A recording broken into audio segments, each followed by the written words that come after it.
Tout ce que nous voyons depuis 2 semaines, c'est toujours la même scène avec ces centaines, ces milliers de voitures qui viennent de l'Est et qui parcourent l'Ukraine d'Est en Ouest en direction peut-être de l'Union européenne. Certaines familles cherchent à se réfugier encore dans le pays en espérant que Lviv, par exemple, qui est l'une des cibles de ces familles, ne soit pas visée par le russe, ou alors d'autres familles nous ont raconté tout simplement qu'elles cherchaient à quitter le pays par tous les moyens, que ce soit par la Pologne, la Slovaquie, la Hongrie, voire encore la Roumanie. Mais encore une fois, ce qu'ils peuvent attendre ces familles une fois la frontière passée, eh bien c'est un déchirement, c'est une séparation, puisque les hommes entre 18 et 55 ans ont l'obligation de rester dans le pays suite à la mobilisation générale décrétée par le président Zelensky.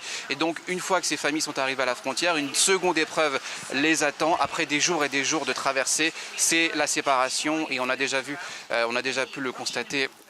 Excusez-moi, on a déjà pu le constater à travers différents reportages, la douleur que ces familles, la seconde douleur que ces familles peuvent endurer.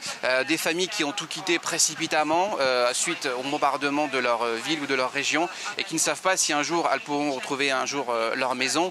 Il y a aussi cette peur dont j'ai déjà parlé à plusieurs reprises, cette peur qui est latente, qui est présente partout, même si on est encore loin d'une zone de guerre comme Kiev ou comme Kharkiv. Eh bien cette peur elle est présente. Pourquoi? Parce qu'il y a sur les routes des stations essence qui ont été bombardées ces derniers jours, et ce sont des cibles évidemment stratégiques de la part de l'armée russe pour empêcher les gens de pouvoir faire leur plein d'essence qui pour l'instant est encore assez relativement aisé à faire, mais les gens redoutent que dans les prochains jours cela soit beaucoup plus compliqué. On a vu beaucoup de personnes, notamment équipées de jerrycans, remplir leur jerrycan d'essence pour tout simplement essayer de prévenir une éventuelle pénurie qui n'est pas encore là dans la région.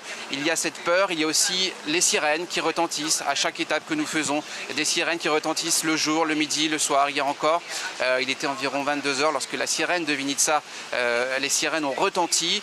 Il n'y a pas eu de panique cette fois-ci, puisque les gens ont l'air en fait d'avoir pris entre guillemets l'habitude de ces alertes. Ils se sont réfugiés très tranquillement dans le bunker de l'hôtel. Il y a comme une forme de résilience de la part de cette population, mais aussi beaucoup de fatigue psychologique. À chaque étape que nous voyons, donc c'est la même scène. Et je voulais aussi faire un petit point sur la solidarité nationale ukrainienne, puisque dans tous les hôtels où nous demeurons, eh bien, à chaque fois, les hôtels mettent à disposition des familles de réfugiés des chambres, puisque les hôtels savent que ces familles ont besoin d'un logis au moins pour une soirée, pour pouvoir ensuite continuer leur route vers l'ouest.